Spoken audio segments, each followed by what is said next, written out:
What's going on, guys? Today I'm going to be reviewing Red Matter on PSVR2. Let's jump right into it.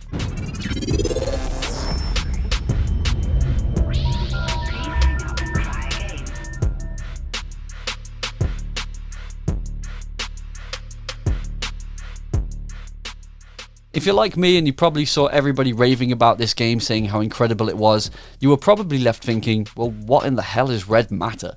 The title doesn't say what it's about, the screenshots and previews all just show obscure gameplay, and the synopsis doesn't really tell you much. So let me summarize it in a short sentence. It's a puzzle game in space. It reminds me heavily of those sci-fi escape room experiences you can do. Coming as a port of the original PSVR1 version released back in late 2018, this version is exactly the same, but with enhanced visuals and controls. This time around, we get the full locomotion and smooth movement thanks to the analog sticks in PSVR2 Sense controllers, which works well, but I found the movement speed to be painfully slow with no way to increase it. The puzzles in this game are fun and simple, although I found myself getting stuck a few times and having to resort to an online guide. I was doing the right thing, but never quite exactly in the right way. The game looks and feels great, but my main complaint is that it's way too short.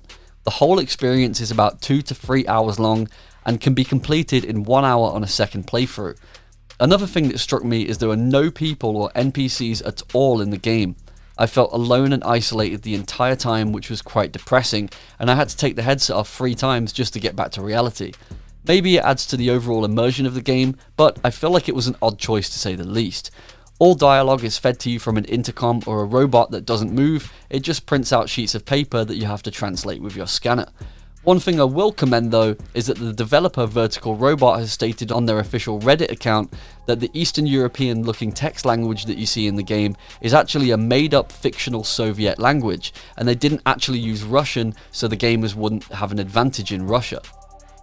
Moving on to graphics now, as you've probably heard other viewers mention before, the game is graphically one of the best on the whole PSVR2 platform. Everything seems to be rendered in full 4K in each eye, and everything looks crystal clear, and obviously you won't be able to see that from this captured footage as the social screen is capped at 1080p 60fps, so you'll just have to trust me on this one. Every single texture in the game has been given care and attention and looks fantastic. I feel this should be the standard for all games on the hardware going forward, and the space setting works really well and you genuinely do buy the feeling that you're on another planet. In regards to pricing, there is a single listing for this game, but there is also a combo listing that includes Red Matter 2. Now I would forget about the listing for the single game and only focus on the combo pack for both games, as that one does go on sale more often. It is far better value for money to get both games bundled in. If you can get it on a sale, I would recommend doing so. The combo pack in the US is listed at $29.99 and it's listed in the UK at $32.99.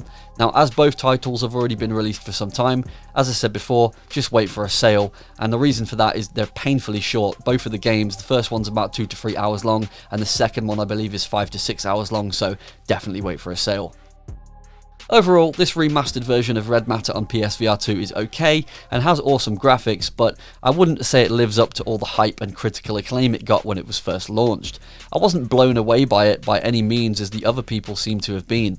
The controls are just average, the movement speed is far too slow, and this seems to be an effort to drag the game out longer, and that playtime length is way too short to really call it a full game rather than a said and done puzzle game. Once you've completed it in 2 to 3 hours, you'll most likely delete it and never touch it again, and that leaves this one at a 6 out of 10.